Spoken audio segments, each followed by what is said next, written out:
So I learned about someone I had never heard of this week. His name is John Clement, and he's kind of a fascinating character. He grew up as a musician. He actually went to Rice, like our own Dr. Ron, where there he is. He's not nearly as fabulous as you are, I believe. But he studied the cello, and then, because his gifts so abounded, he actually moved to New York and became a working actor for about 15 years. And now he spends his time full-time as a writer of mystery novels. It's fascinating. You look at a life like that, you're like, how could you have planned that? You never could. The thing is, and what makes his story so compelling to me, is that it wasn't always so interesting, or at least not interesting in this good way. So when John was just born, his mother, Blaise Clement, was hit with polio. This was about 1970, and I was shocked that people in America were still contracting polio, but I looked it up. The last case of polio in America was 1979, so it did happen, but it was extremely rare. It was like winning the anti-lottery. For those that don't remember polio, it's a disease that attacks your nervous system and paralyzes parts of your body. She was, I guess, lucky in that it wasn't her lungs, but her legs were paralyzed for the rest of her life. And if that wasn't enough, then on top of that, her husband, a couple of years later, decided that he didn't really like this life that he was living, that this was a little more than he wanted to bite off. And so he just took off. He took off, leaving a wife that couldn't walk and a little boy and no income, no resources. It's stories like this, and remember John talks about me turning things kind of upside down and a little wonky. It's stories like this that make me really leery of positive thinking. I am not a fan of positive thinking. That may be kind of a strange thing to think about your pastor on Thanksgiving weekend. I don't mean like all positive thinking. I mean like, nice self-talk. That's a good thing. Our youngest, Bryn, when she was even younger, she'd be on the monkey bars, and she'd be up there, and you could hear her, and she would talk to herself, and she'd say, "You got this, Brinny. You can do it, Brinny." That's awesome, right? Like, that's great. I'm not talking about that kind of positive thinking. I'm talking about the positive thinking movement, which is kind of a quasi-religion, especially in America.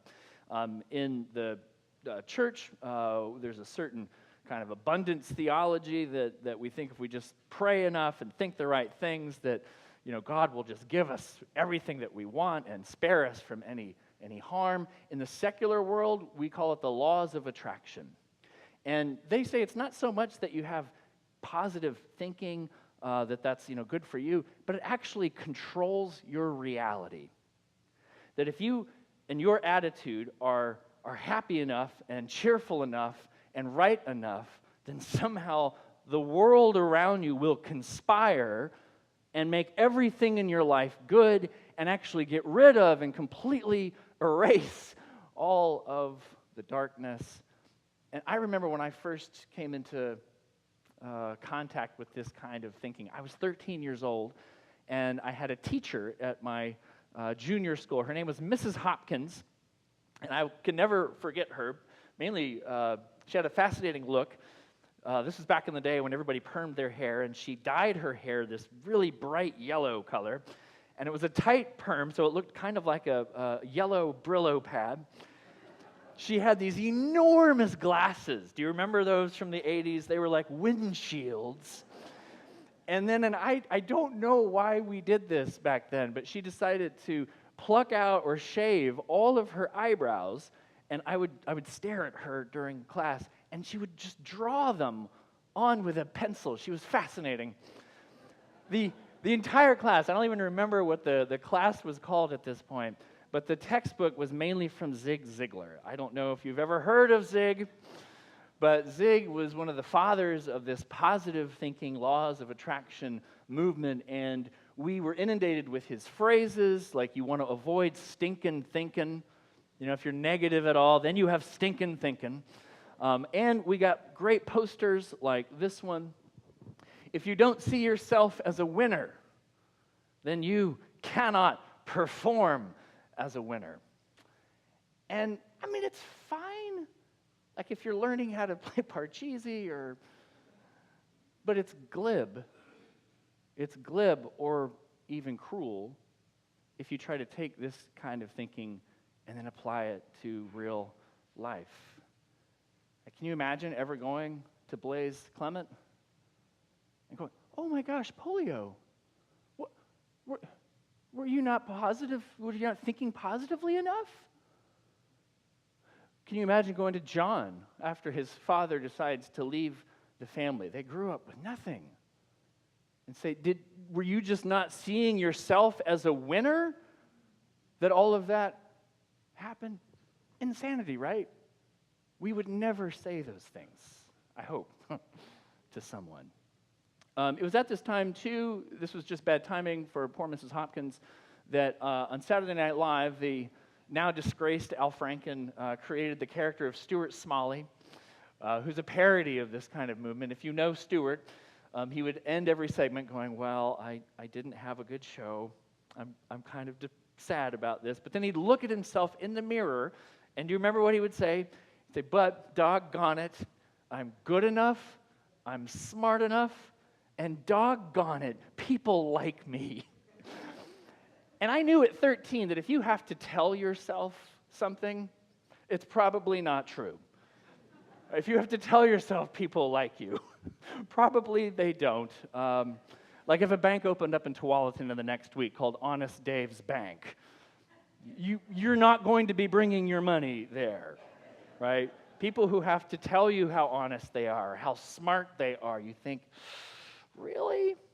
So this was happening, and fortunately, I'm not alone. There's an entire movement for people like me that are cynical and skeptical of positive thinking. Do you know the posters, the motivational posters that have like pictures of eagles and captions like, you were made to soar, soar like yourself. There's a whole series called Demotivators. This is motivation. If a pretty poster and a cute saying are all it takes to motivate you, you probably have a very easy job. The kind robots will be doing soon. I'm glad you're laughing. That makes me happy. Or we talked with the kids last week about group projects. Teams. Together we can do the work of one. I've been on that team, haven't you? Haven't you? Or this is one of mine. Mistakes. It could be that the purpose of your life is only to serve as a warning to others. That's like every Tuesday or Wednesday for me, I feel like this. So you should be pretty concerned about me at this point. You should be a little worried, especially when you think about the text that I read from Paul, this letter to the First Thessalonians, where, what does he say? He says, rejoice always. Pray without ceasing. And in all circumstances, give thanks. People love this verse. People used to memorize this verse. Today they get tattoos of this verse. There was a guy who was preaching here for us, Eric Huguet. He's a commissioned lay ruling elder. And his sermon was okay. It was not bad. But he recited this for his benediction, and people went crazy. Like, that's amazing. Where's that from? He's like, Paul, we love this verse, but you probably can guess that I have a hard time with it. Like, rejoice always? Even when your mom gets hit with polio? Give thanks in all circumstances? When your dad walks out and leaves the family with nothing? Really? it could sound like Paul is the greatest positive thinking guru of all time, but actually, Paul is, I think, the key to helping at least me understand and make some sense of this. Some of you know Paul, the Apostle Paul, really, really well. Some of you confuse him with John and Ringo and that group. It's okay. So a few words about Paul. When Paul is writing this to the Thessalonians, Paul is not coming from this perspective of winning. And Paul knew suffering like I think very few people in the world ever have. For one thing, Paul grew up not just Jewish, but he grew up as a Pharisee, a leader, he says. He boasts of the Jews. He was a persecutor of the early church. And then he's struck blind by Jesus, and only Jesus restores his sight, and so he decides to bat for the other team, to change sides. Can you imagine how that went down? Right? His Jewish friends are like, Paul, what are you doing? And the Christians are like, who? Who wants to be one of our leaders? Oh, he changed his name from Saul to Paul. That's a name change? And it's worse. Not only was he not trusted by Jews or Christians, but Paul has this further revelation. He's like, if I can become a Christian, he says, then who couldn't? And so the early church, as most of you know, was a Jewish movement. Jesus was Jewish. All of the disciples were Jewish. But Paul goes, hey, what if it's not just for Jewish people? But what if the Greeks that we have nothing in common with, we can't even sit down at the table together, what if it's for them too? And Paul just blows the doors wide open. But it also opens the doors to suffering after suffering. He was imprisoned, I don't know how many times, and people talk about, Turkish prisons or Mexican prisons. He was in a Roman jail. There is, I think, nothing worse in history than a Roman prison. He was beaten to within an inch of his life countless times. There was a time he was heading to Rome, and he was on a shipwreck. The waters nearly inundated him. And Paul he's not ashamed of his suffering either. He doesn't think it came about because he wasn't thinking positively enough or because he wasn't praying enough. He knows that his suffering is actually because of his faith. And he writes to the Romans, the entire creation is groaning for his suffering. He tells the Philippians to remember my chains. His suffering, it's because he's doing the right thing. It's stepping into these places. And it's also because it's linked to Jesus Christ. So a lot of positive thinking people that I know go, oh, I love the story of Jesus because of the resurrection, as if it's a happy story. And I go, oh, no. You don't understand the resurrection if you think it's a happy story. Paul uses the words Christ having been crucified. It's an inchoate imperfect, meaning that his crucifixion isn't canceled out by the resurrection. He is always the crucified, risen Lord, meaning the wounds that are in his hands and his side. His wounds are always with him, even as he enters into glory and to life again. And for me, this is what helped me understand Paul's words to the Thessalonians. Paul is not saying, hey, just look on the bright side of life and nothing bad can happen or we can erase the darkness. No, life happens and it hits us and it hurts. Paul knows that just like we do, and he acknowledges it. He writes about it, but then he redirects.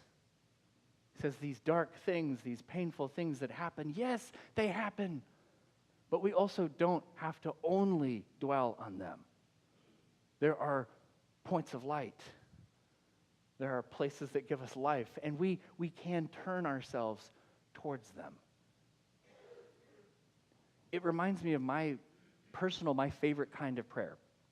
I was sharing with the kids, in church we pray with our words, and I like words. I'm fine with words. But when I pray for real, I pray and I sit down on a mat and I close my mouth. Because honestly, if you're going to have a conversation with somebody and you're the only one talking, that's not a conversation. So there's a tradition in the Greek Orthodox Church called hesychasm. And hesychia is just the word for peace in Greek.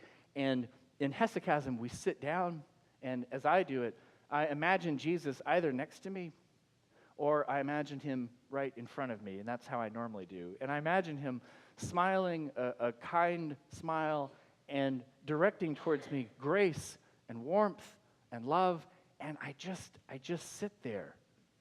And I allow that love and that grace to fill and to wash over me. But do you know that there are many days where I am busy, I am preoccupied, or I'm feeling badly about having forgotten something, or so many things fill my head, and I stop focusing on Jesus and this love and this grace, and I find myself dwelling on this frustration. Well, we don't berate ourselves when this happens. We don't say, "Gosh, Ken." We don't quit. No, we acknowledge this painful thing. We acknowledge this frustration. And then we gently redirect ourselves back towards Jesus again. Paul's words, it doesn't mean that there aren't hard, terrible things that happen. It just means that we have to work and focus and try to also look at what's positive. So John and Blaise, their story is incredible. Blaise is actually the woman who created the Curiosity Killed the Cat Sitter mystery series. With no legs at all, or the use of them, she put herself through first undergrad school, then graduate school in psychology. And she did criminal profiling and wound up giving testimony in court. And she got so interested in this world, and her mind was always moving so fast that she started writing. And she started writing mystery novel after mystery novel, and it was failure and failure until this Curiosity Killed the Cat Sitter series with Dixie Hemingway. They say no relation to you-know-who. Well, she wrote about 6 of these, had incredible success, and then she was hit with cancer. It was an inoperable cancer. John, her son, who was her closest confidant, her editor, the person she'd throw ideas off, she said, "Come, I need you to be close to me."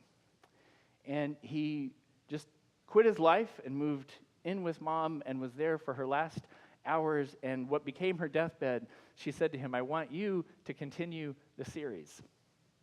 And without hesitation, John agreed. He's written 2 books now, and he writes this: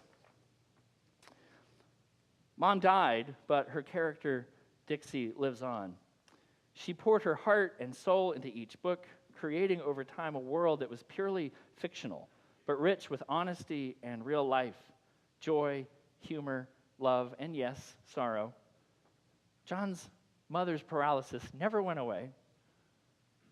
He did not deny the moments of despair and loneliness and financial difficulty that occurred during their upbringing, and cancer took her, yes. But the love he feels for her in his writing reflects this continued presence of gratitude and his ongoing relationship with his mom. The relationship hasn't ended between them. It's just changed." So, if you had a great Thanksgiving, but you have so much pain, then know that you are not alone. I think everybody that I know is carrying something heavy. But if you are somebody who had this amazing Thanksgiving and you've got faith just pouring out of you, shooting out, then I say to you, you need to give that away to the world, and you need to risk and to try new things. And I give you this: never stop trying to exceed your limits, because the rest of us, please laugh, need the entertainment.